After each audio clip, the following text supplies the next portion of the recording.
εδώ στο στούντιο το βουλευτή της Νέας Δημοκρατίας από το Δυτικό Τομέα Αθήνων, τον Γιάννη Λοβέρδο. Καλώς ορίσατε, κύριε Λοβέρδο. Καλησπέρα. Και να καλωσορίσουμε και την Νάγια Γρηγοράκου, τη βουλευτή από τον νομό Λακωνίας με το Πασόκ Κίνημα Αλλαγής. Καλώς ορίσατε, κυρία Γρηγοράκου. Καλησπέρα, κύριε Βακιώτη. Λοιπόν, κύριε Λοβέρδο, θέλω να ξεκινήσουμε από τις χθεσινές εκλογές, στο δεύτερο γύρο των αυτοδιοικητικών εκλογών.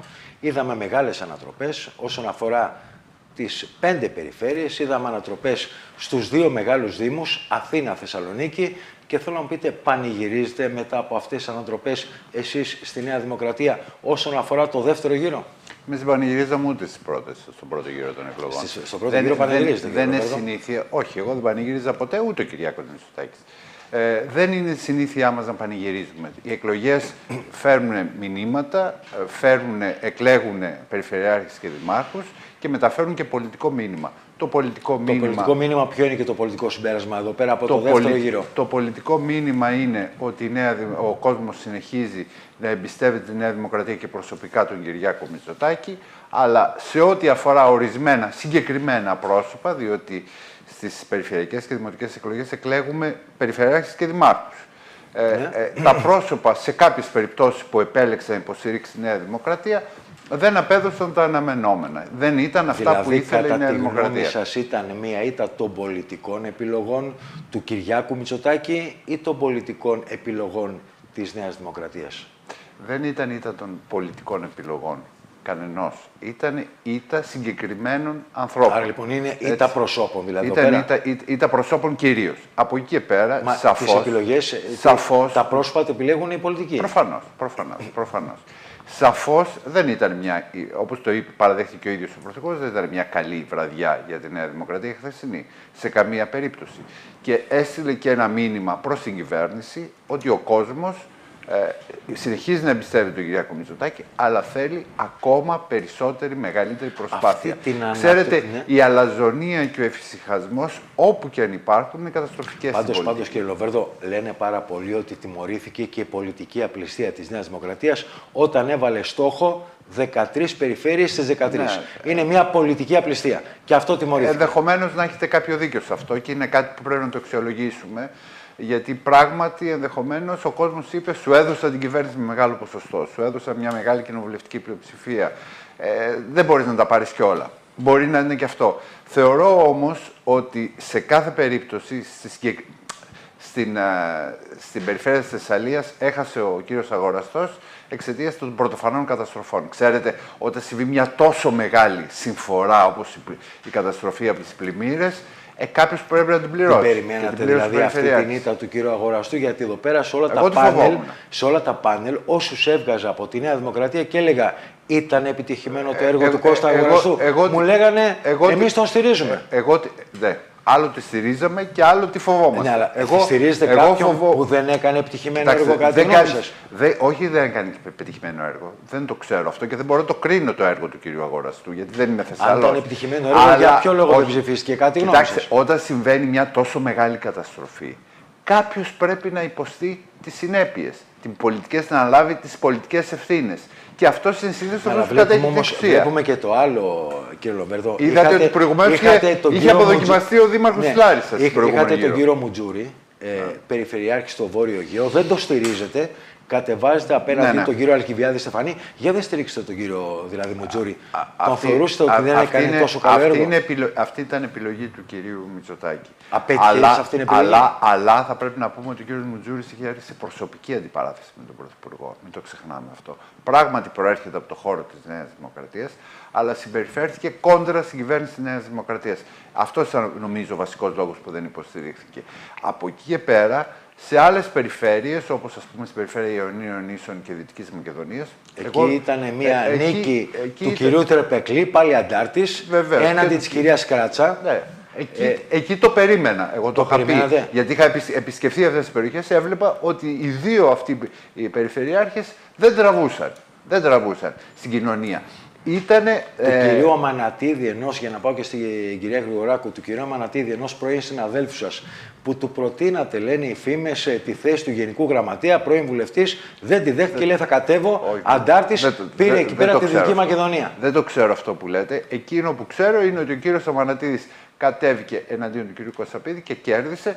Δεν έχασε η Νέα Δημοκρατία, έχασε ο κ. Κωνσταντοπίδη. Αλλά ναι, σαφώς και υπήρξαν μηνύματα. Και εγώ δεν έχω μάθει να μαστάω τα λόγια μου και υπήρξαν και αλαζονικές συμπεριφορές. Αλαζονικές συμπεριφορές από την κυβέρνηση. Από ορισμένα στελέχη της κυβέρνησης. Γι' αυτό είπε ο Κυριάκος Μητσοτάκης ότι πρέπει, εχθές στη χθεσινή του δήλωση, να πατάμε γεωμένα πάνω στη γη. Αλλά η γύρος είναι στη γη όμως. Έκανε λάθος εκεί πέρα. Γιατί η γύρος είναι στη γη. Σύμφωνοι. Αλλά ο κύριος Μητσοτάκης χθες στη δήλωσή του τα είπε όλα. Είπε πολύ σωστά, ήταν μια όχι τόσο καλή βραδιά για τη Νέα Δημοκρατία. Ναι. Είπε ότι το μήνυμα εξήχθη από τον πρώτο γύρο και η Νέα Δημοκρατία παραμένει η μεγαλύτερη πολιτική δύναμη στη χώρα, χωρίς καμία αμφιβολία περί αυτού. Είπε επίσης ότι δεν δέχομαι αλαζονία και φυσικασμό. Ο εχθρός μας είναι τα προβλήματα της καθημερινότητας του Έλληνα πολίτη. Ναι. Αυτός είναι ο εχθρός μας. Αντίπαλος είναι τα προβλήματα, είναι μότο αυτό για να πάω στην κυρία Γρηγοράκου. Δεν είναι πραγματικότητα. Το λένε όλοι εδώ πέρα. Είναι η πραγματικότητα. Είναι τα προβλήματα της κοινωνίας.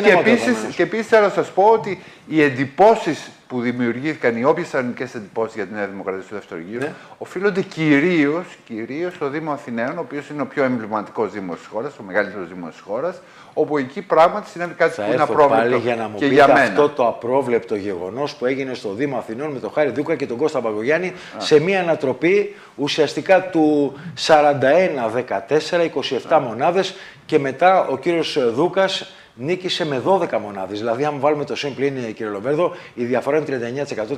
Και ένα πάρα πολύ σημαντικό, πολύ χαμηλή συμμετοχή. Λοιπόν, 24% δεν έχει ξαναγίνει ποτέ. Αυτό ποτέ μπορεί στην να είναι ιστορία η χαμηλή συμμετοχή, μπορεί να είναι και μια διαμαρτυρία του κόσμου για ορισμένα και θέματα. Η αποχή έχει πολιτικό μήνυμα. Λοιπόν, είναι πολιτικό μήνυμα η αποχή. Λοιπόν, κυρία Γρηγοράκου, αισθάνεστε νικητές εκεί στο Πασόκ μετά τη νίκη του Χάρη Δούκα? Δηλαδή, τώρα τι συμβαίνει? Το Πασόκ βρίσκεται ουσιαστικά με 100 δημάρχους, να είναι υποστηριζόμενοι με 100 δήμαρχοι. Και τι γίνεται το άλλο? Στις τρεις μεγάλες πόλεις, Αθήνα, Θεσσαλονίκη, Πειραιάς, ουσιαστικά είναι υποστηριζόμενοι από το Πασόκ. Ισχύει. Η αλήθεια είναι ότι εχθές δεν ήταν μια καλή μέρα για τη Νέα Δημοκρατία, ήταν όμως μια πολύ καλή μέρα για το Πασόκ. Που στην ουσία επιβεβαιώσαμε την ανωδική πορεία την οποία είχε το Πασόκ στις εθνικές εκλογές οι οποίες προηγήθηκαν και φυσικά στην ανωδική πορεία την οποία είδαμε κατά τον πρώτο γύρο των αυτοδιοικητικών εκλογών. Στην ουσία, αυτό το οποίο είδαμε είναι ότι κέρδισαν άνθρωποι της επιστήμης, άνθρωποι της κοινωνίας, άνθρωποι οι οποίοι δεν είναι νέοι, έχει ανανεωθεί το πολιτικό σκηνικό, όπως για παράδειγμα ο κύριος Δούκας, όπως είπατε κι εσείς, ο οποίος πραγματικά είναι ένας άνθρωπος με ιδιαίτερη πολιτική και αισθητική αντίληψη. Η νίκη του Χάρη του Δούκα ότι είναι μια κομματική, να το πω έτσι, νίκη του Πασόκ? Είναι και μία νίκη του Πασόκ, καθότι ο Χάρης Δούκας είναι γραμματέας του τομέα ενέργειας του Πασόκ, είναι άνθρωπος, είναι κομματικό μας στέλεχος. Από εκεί και πέρα όμως είναι και μία νίκη των προοδευτικών ανθρώπων, μία νίκη των προοδευτικών πολιτών, οι οποίοι πραγματικά θέλανε κάτι άλλο και για την Αθήνα και γενικότερα για όλη την ελληνική επικράτεια. Αυτή τη συνεργασία, για να πάμε, λέτε ότι είναι μία νίκη των προοδευτικών δυνάμεων, κυρία Γρηγοράκου, αυτή τη συνεργασία που επιτεύχθη σε πάρα πολλούς δήμους μεταξύ Πασόκ και ΣΥΡΙΖΑ, θα την επαναλάβετε στις ευρωεκλογές? Είναι πολύ πρόημη η συγκεκριμένη συζήτηση και άλλωστε ο δικός μας στρατηγικός στόχος, ο στρατηγικός στόχος του Πασόκ, είναι στις εθνικές εκλογές, φυσικά με ένα στάδιο τις ευρωεκλογές οι οποίες έρχονται τώρα τον Μάιο του 2024, να είμαστε πραγματικά η εναλλακτική απέναντι στη Νέα Δημοκρατία. Δεν αλλάζει ο στόχος μας και αυτό το οποίο θέλαμε να πούμε είναι το εξής, ότι ως γνωστόν η τοπική αυτοδιοίκηση είναι ένας τομέας όπου πραγματικά υπάρχουν συνενέσεις και συμπράξεις ανθρώπων. Και αυτή τη στιγμή είδαμε ότι δεν υπάρχει μια κεντρική σύμπραξη μεταξύ Πασόκ και ΣΥΡΙΖΑ. Ήταν μια σύμπραξη στο Δήμο της Αθήνας μεταξύ του κυρίου Δούκα και του κυρίου Ζαχαριάδη. Έγινε και σε άλλους δήμους. Και σε άλλους δήμους, αλλά δεν είναι μια κεντρική. Δεν έχει αποφασίσει κάτι δηλαδή ο πρόεδρος, ο κύριος Κασελάκης ή ο κύριος Ανδρουλάκης. Έγινε με τον κύριο Κουρέτα, τον νέο περιφερειάρχη. Ήταν μια σύμπραξη Πασόκ και ΣΥΡΙΖΑ. Δεν είναι σύμπραξη μεταξύ των δύο όμως. Είναι μια σύμπραξη που έγινε με τον κύριο Κουρέτα. Και μία σύμπραξη με το Πασόκ, μάλλον. Μια στήριξη του Πασόκ προς τον κύριο Κουρέτα και μια σύμπραξη του ΣΥΡΙΖΑ προς τον κύριο Κουρέτα. Άρα, δεν έγινε λοιπόν. Προς το πρόσωπο όμως. Δεν έγιναν δηλαδή. Δεν μπήκαν οι δύο αρχηγοί σε μια συζήτηση επικεκλεισμένων των θυρών για να μπορέσουμε να έχουμε μια σύμπραξη. Παρατήρησα εχθές ότι οι πρώτες δηλώσεις μετά από τη νίκη του Χάρη Δούκα ήταν του Γιώργου Παπανδρέου. Κατά τη γνώμη σας, σημαίνει κάτι αυτό, κυρία Γρηγοράκου? Νομίζω ότι έχουν. Οι πρώτες δηλώσεις ήταν του Γιώργου Θεωρώ Παπανδρέου. ότι έχουν παραφραστεί λίγο τα λόγια. Μάλλον όχι παρερμηνευτεί, μάλλον καλύτερα τα λόγια του Γιώργου Παπανδρέου. Ο Γιώργος Παπανδρέου είπε ότι όταν οι προοδευτικοί πολίτες είναι ενωμένοι, μπορούν πραγματικά να κάνουν την ανατροπή. Δεν νομίζω ότι υπονόησε κάτι σχετικά με τη σύμπραξη μεταξύ Πασόκ και ΣΥΡΙΖΑ ή αυτό το οποίο θέλει ο κύριος Σπυρτζής στις εκλογές να κατέβουμε νέο ψηφοδέλτιο. Αυτή τη στιγμή δεν υπάρχει κάτι τέτοιο. Διότι αυτό που θέλω να προσθέσω. Όχι του Νίκο Ανδρουλάκη. Είδα οι πρώτες δηλώσεις ήταν Γιώργου Παπανδρέου για την νίκη του Χαριλούκα. Κάποιος πρόλαβε να κάνει πρώτος τις δηλώσεις. Όχι, δεν σημαίνει απολύτως τίποτα. Και άλλωστε πρέπει να σκεφτούμε λιγάκι και ποιος είναι ο συνομιλητής μας. Αυτή τη στιγμή βλέπουμε έναν ΣΥΡΙΖΑ, ο οποίος έχει εκλεγεί ο πρόεδρος του, ο κύριος Κασελάκης, ο οποίος προσπαθεί τώρα μετά το κομμάτι της επικοινωνίας να πάει λίγο στη θεσμική ατζέντα. Βλέπουμε όμως ότι υπάρχει ένα πρόβλημα ταυτότητας στο ΣΥΡΙΖΑ. Άρα λοιπόν αυτή τη στιγμή είναι ένα κόμμα το οποίο πραγματικά πρέπει λίγο να δει στο εσωτερικό του τι γίνεται. Το να μιλάμε για συμπράξεις, το να μιλάμε ώστε το Πασόκ να είναι στην ουσία το σωσίβιο του ΣΥΡΙΖΑ ή να βοηθήσει στην εκρανάσταση του Λαζάρου του ΣΥΡΙΖΑ, νομίζω ότι είναι πάρα πολύ πρόημο και αυτή τη στιγμή δεν έχει λόγο να το συζητάμε. Για τον Νίκο Ανδρουλάκη είναι ο πύχης οι ευρωεκλογές, κυρία Γρηγοράκου? Δηλαδή, αν το Πασόκ πάρει και είναι ουσιαστικά πάρει τη δεύτερη θέση ώστε να παίξει έναν ενεργό ρόλο της αντιπολίτευσης αξιωματικής. Φυσικά και είναι αυτός ο στόχος μας. Άλλωστε και αυτή τη στιγμή, δηλαδή και με τις εκλογές τις αυτοδιοικητικές, είμαστε στην ουσία η δεύτερη δύναμη στις τοπικές αυτοδιοικητικές και θέλουμε να επαναληφθεί αυτό το πράγμα και στις ευρωεκλογές. Εννοείται, αυτός είναι ο στόχος μας. Αν αυτός ο στόχος δεν επιτευχθεί στις ευρωεκλογές, σημαίνει κάτι για τον Νίκο Ανδρουλάκη? Εγώ θεωρώ ότι θα επιτευχθεί, γιατί στην ουσία αυτό είναι και αν το οποίο. Κάνουμε υπόθεση εργασίας. Κάνουμε όλη υπόθεση εργασίας. Και προεκλογικά, αν θυμάστε, στην υπόθεση εργασίας λέγαμε ποιον θα συγκυβερνήσει το Πασόκ και τελικά δεν χρειάστηκε να συγκυβερνήσει με κανέναν. Επομένως, καλύτερα να αφήνουμε τα γεγονότα και την καθημερινότητα να μας πάνε όπως χρειάζεται να μας πάνε. Μάλιστα. Λοιπόν, κύριε Λοβέρδο, καταρχάς, χωρίς να θέλω να κάνω υποδείξεις ούτε φυσικά στην κυρία Γρηγοράκου που μου είναι συμπαθέστατη, ούτε στο Πασόκ. Ωστόσο, όπως καταδίκασα φαινόμενα λαζονίας από πλευράς της Νέας Δημοκρατίας, έτσι θα πω ότι με ενόχλησαν κάποιες δηλώσεις χθες στελεχών του Πασόκ, οι οποίοι συμπεριφέρθηκαν με αλαζονικό τρόπο. Όπως? Η αλαζονία και του κυρίου Σπυρόπουλου και του ίδιου του κυρίου Ανδρουλάκη. Να χαμηλώσουν τους τόνους λιγάκι. Δεν κέρδισαν στις εκλογές του Πασόκ. Αυτό είναι σαφές. Έχασαν κάποια πρόσωπα από τη Νέα Δημοκρατία. Δεν κέρδισε το Πασόκ. Έτσι. Αυτό είναι το πρώτο. Και το χαρακτηριστικό παράδειγμα. Χαρακτηριστικό παράδειγμα. Στην Αθήνα, στο Δήμο Αθηναίων, ο Χαρδαλιάς πήρε 45%. Που ήταν η καθαρά πολιτική μάχη. Εννοείται στην περιφέρεια Αττικής. Στην περιφέρεια Αττικής. Στο Δήμο Θεσσαλονίκης, ο Τζιτζικώστας πήρε 60%. Ο Ζέρβας δεν τράβηξε.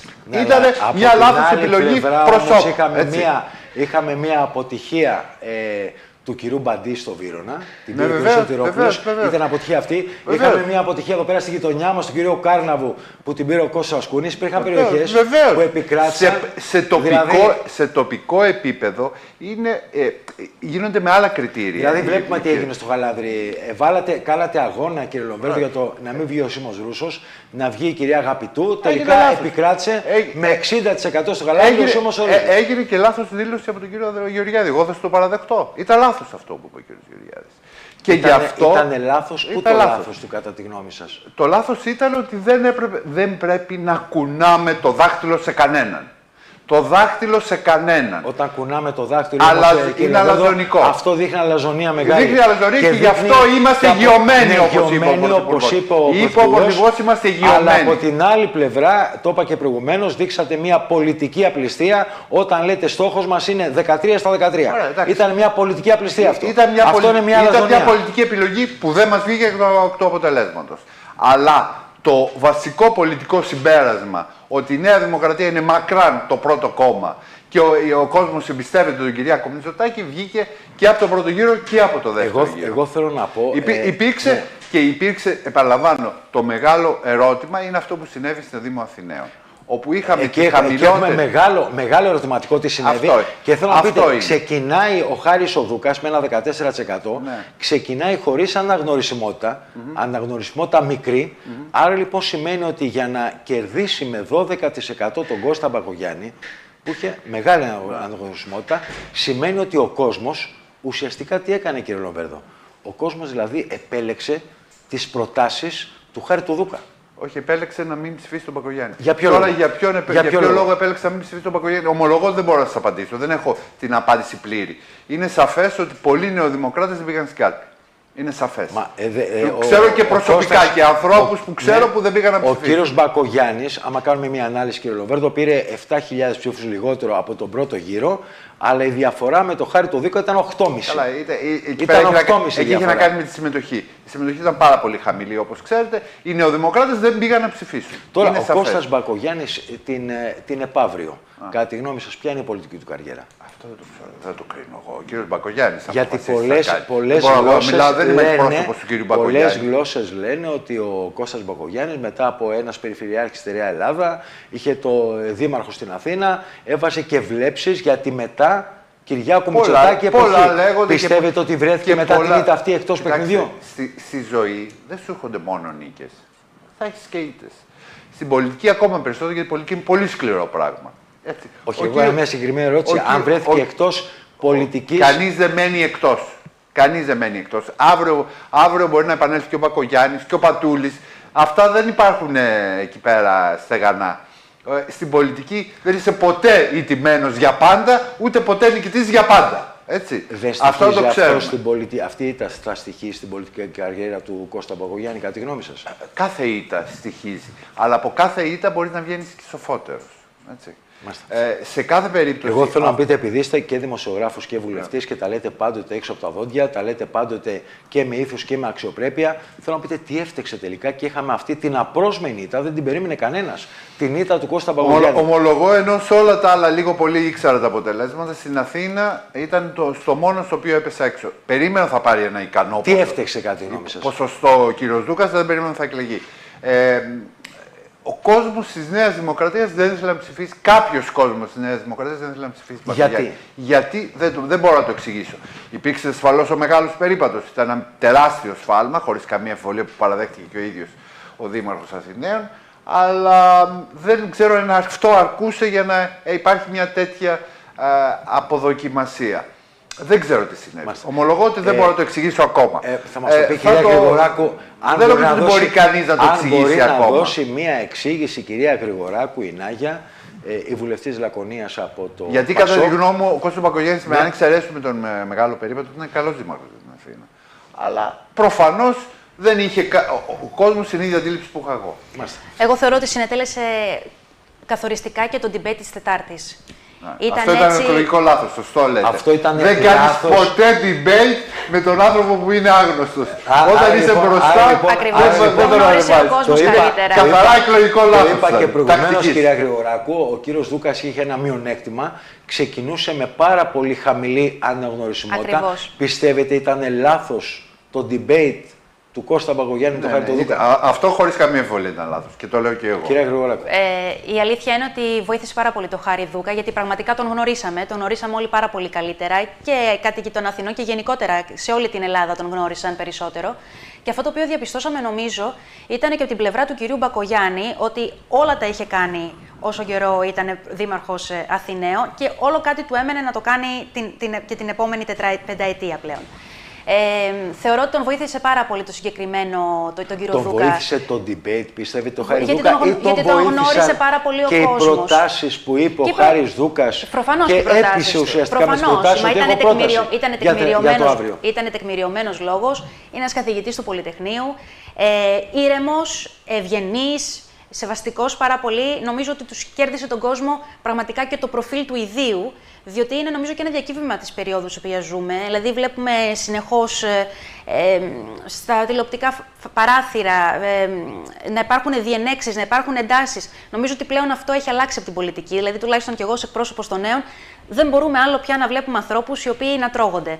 Άρα λοιπόν το προφίλ του κυρίου Δούκα, πραγματικά σε συνδυασμό φυσικά με την επιστημοσύνη του και την επάρκειά του στο αντικείμενό του, νομίζω ότι συντέλεσε πάρα πολύ στο να έχουμε αυτό το θετικό αποτέλεσμα. Τι ήταν αυτό, κατά τη γνώμη σας, ένα άλλο που πιστεύετε ότι επικράτησε τελικά ο Χάρης Δούκας έναντι Κώστα Μπακογιάννη, γιατί ουσιαστικά δεν το περίμενε καμία δημοσκόπηση αυτό και έπεσαν πολλοί αναλυτές έξω. Περιμένανε, κάποιοι μιλάγαν για double score. ανάμεσα Κώστα Μπακογιάννη Αν και θυμάστε Χαριδούκα. καλά, Λέγανε ακόμα... τελειώνουμε, είναι εύκολο το παιχνίδι, πάμε για double score. Αν θυμάστε, ακόμα και ο ίδιος κύριος Δούκας στην αρχή, στις πρώτες δηλώσεις του μετά τον πρώτο γύρο, είχε πει ότι πραγματικά είναι δύσκολη να γίνει ανατροπή, αλλά θέλουμε να την κερδίσουμε και γι' αυτό το λόγο μιλούσε και ζητούσε τον κόσμο να μην απέχει. Άρα λοιπόν καταφέραμε. Απήχε, η αλήθεια είναι αυτή. Το οποίο βέβαια πρέπει να το εξετάσουμε λιγάκι γενικότερα σαν κοινωνία. Είναι πολιτικό φαινόμενο αυτό και σε και πρέπει να μας εκλογές. προβληματίσει σοβαρά. 24% συμμετοχή δεν έχει ξαναγίνει ποτέ στην ιστορία της Ελλάδος και πάντως Αυτό σημαίνει και κάτι, κυρία Γρηγοράκου, το 24% συμμετοχή σημαίνει και κάτι, μήπως σημαίνει και μια διαμαρτυρία του κόσμου. Αυτή η πολιτική πράξη. Και από εκεί ξέρετε είναι πολιτική πράξη. Ακριβώς. Και στις εθνικές εκλογές υπήρχε εξίσου μεγάλη αποχή, όχι όμως αυτό το οποίο είδαμε αυτή τη στιγμή στην τοπική αυτοδιοίκηση.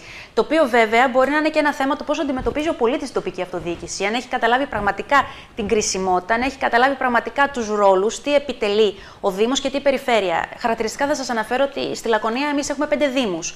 Οι 3 δήμαρχοι βγήκαν από την πρώτη Κυριακή με πάρα πολύ μεγάλα ποσοστά. Σας πληροφορώ ότι ο κόσμος, επειδή είχε εκλέξει τους δημάρχους του, δεν πήγε να ψηφίσει για περιφερειάρχη. Στη Λακωνία, στην Σπάρτη, κατά τη γνώμη σας, ο κύριος Δούκας που ήταν δήμαρχος και πήρε ένα 5%, πού οφείλεται αυτό, κατά τη γνώμη σας, επειδή είστε και βουλευτής Λακωνίας? Είδαμε δηλαδή ένα πρώην δήμαρχο, τον κύριο Δούκα, να παίρνει στον πρώτο γύρο 5%. Κατανόητο και αυτό. Ναι. Δηλαδή και αυτό είναι από τα μυστήρια της κάλπης. Να είσαι δήμαρχος και να πάρεις 5%. Τα πρόσωπα, κύριε Βαθιώτη, παίζουν ρόλο. Είναι και τα πρόσωπα, είναι και οι αντίπαλοι οι οποίοι υπάρχουν. Αλλά τα ανανεωμένα ψηφοδέλτια σε μεγάλο βαθμό. Εσείς τα επιλέγετε τα πρόσωπα, δεν τα επιλέγω. Όχι, θα σας δώσω και θα ούτε τα επιλέγει ο κόσμος. Εσείς λέτε τον υποστηρίζω, τον στηρίζω. Αλλά κάποιοι δεν τραβάνε. Αλλά είδαμε ότι στις 5 περιφέρειες αποτύχατε. Θα σας δώσω ένα χαρακτηριστικό παράδειγμα. Στο Δήμο Ηλίου, στους Δήμους που είναι διαφορετικό. Δήμο Ηλίου ήταν αντίπαλοι. Ο Ζενέτος, ο οποίος είναι κληρονόμος του Κουκουβίνου και η νύφη του Κουκουβίνου. Αυτή ήταν η αντίπαλη. Ναι. Και οι δύο προερχόμενοι από το χώρο του Πασόκ. Και επειδή ο Ζενέτος ήταν προφανώς πολλά χρόνια, ναι, αλλά ο κύριος Ζενέτος και μέσα και τον κύριο Κακούρη, τον πρώην υποψήφιο. Αλλά δήμαρχος ήταν ο Ζενέτος, δεν ήταν ο Κακούρη. Αλλά είχε μέσα στην πράταξή του τον πρώην υποψήφιο, στηριζόμενο από τη Νέα Δημοκρατία, ο κύριος Ζενέτος. Αν πάμε σε μια άλλη μάχη στην Πεντέλη, μεταξύ της κυρίας Κεχαγιά, που υποστηριζόταν από τη Νέα Δημοκρατία και τη κυρία Κοσμοπούλου, είδαμε ότι επικράτησε η Νατάσα Κοσμοπούλου. Ναι, γιατί η κυρία Κεχαγιά ήταν η προηγούμενη δήμαρχος. Όχι, δεν ήταν προηγούμενη. Ο προηγούμενος ήταν ο κ. Στεργίου. Καλά, δεν τα ξέρω. Σας τα λέω επειδή έχω κάνει ανατομία. Στο Δήμο Πεντέλης δεν ξέρω. Εγώ ξέρω τη Δυτική Αθήνα. Στην Πετρούπολη έχετε μόνο ένα δήμαρχο δικό σας, μόνο τον κύριο Τσίρμπα. Στην Πετρούπολη που ο κύριος Βλάχος ήταν που είναι παλιός προερχόμενος στον χώρο του Πασόκ. Ναι. Στο Χαϊδάρι που ήταν πάλι από το Πασόκ ο κύριος Ντινιακός και οι δύο χάσανε το Κουκουέ. Ναι, αλλά μου είπατε Δυτική Αθήνα. Ένας μόνο επίσημα υποστηριζόμενος από τη Νέα Δημοκρατία, ο κ. Τσίρμπας. Εκεί έχετε 6 δημάρχους έξω από τη Νέα Δημοκρατία. Που είναι Πασόκ ή Κουκουέ. Ή προερχόμενοι. Κοιτάξτε, ο κ. Σκλαβούνος, ας πούμε, στο Εγάλεο. Υποστηριζόμενος από τον Πασόκ. Η Νέα Δημοκρατία, οι Νεοδημοκράτες στο ψηφοδέλτιό του ήταν πάρα τους μισούς. Λοιπόν, δεν είναι τόσο απλά, δεν είναι άσπρο-μαύρο στους Δήμους. Στους Δήμους είναι πιο σύνθετα τα πράγματα και παίζουν πολύ μεγάλο ρόλο τα πρόσωπα. Ένα σύντομο σχόλιο για να πάω σε διάλειμμα, κυρία Γρηγοράκου. Ένα σύντομο σχόλιο για το πολιτικό μήνυμα που έδωσε αυτή η δεύτερη κάλπη και ποιο είναι το πολιτικό συμπέρασμα αυτής της δεύτερης κάλπης των αυτοδιοικητικών εκλογών. Το συμπέρασμα είναι τουλάχιστον για το Πασόκ ότι συνεχίζουμε την ανωδική μας πορεία, αυτό το οποίο ξεκινήσαμε σε εθνικές εκλογές και πραγματικά συνεχίζουμε με αυτό το οποίο έχουμε ως στόχο μας. Έχουμε ως στόχο μας να γίνουμε πραγματικά η αξιωματική αντιπολίτευση στις επόμενες εκλογές, να είμαστε οι αξιόπιστοι και προοδευτικοί, η εναλλακτική δηλαδή στην ουσία απέναντι στη Νέα Δημοκρατία, κάτι το οποίο αυτή τη στιγμή δυστυχώς δεν μπορεί να το κάνει ο ΣΥΡΙΖΑ, ο οποίος βρίσκεται σε εσωτερικές αναταράξεις. Και γι' αυτόν τον λόγο και εμείς ζητάμε από τους προοδευτικούς πολίτες να πορευτούμε μαζί, συνεχίζουμε στις πόλεις, στα χωριά, με κλιμάκια του Πασόκ, πηγαίνουμε σε όλη την περιφέρεια, είτε έχουν βουλευτεί οι νομοί αυτοί στους οποίους επισκεπτόμαστε, είτε όχι, και συνεχίζουμε την επαφή μας στον κόσμο στα προβλήματά του. Το όποιο μήνυμα των εκλογών από την κυβέρνηση και προσωπικά από τον Κυριάκο Μητσοτάκη έγινε σαφές. Μάλιστα. Δεν μας αφορούν οι πολιτικοί μας αντίπαλοι. Εχθρός μας είναι μόνο τα προβλήματα της καθημερινότητας, της κοινωνίας και αυτά θα αντιμετωπίσουμε με μεγάλες και ουσιαστικές αλλαγές που θα γίνουν στην πορεία. Θα ήθελα να ευχαριστήσω τον Γιάννη Λοβέρδο, βουλευτή της Νέας Δημοκρατίας από το Δυτικό Τομέα Αθηνών, να ευχαριστήσω την Νάγια Γρηγοράκου, βουλευτή του Πασόκ από τον νομό Λακωνίας, της Νέας Δημοκρατίας.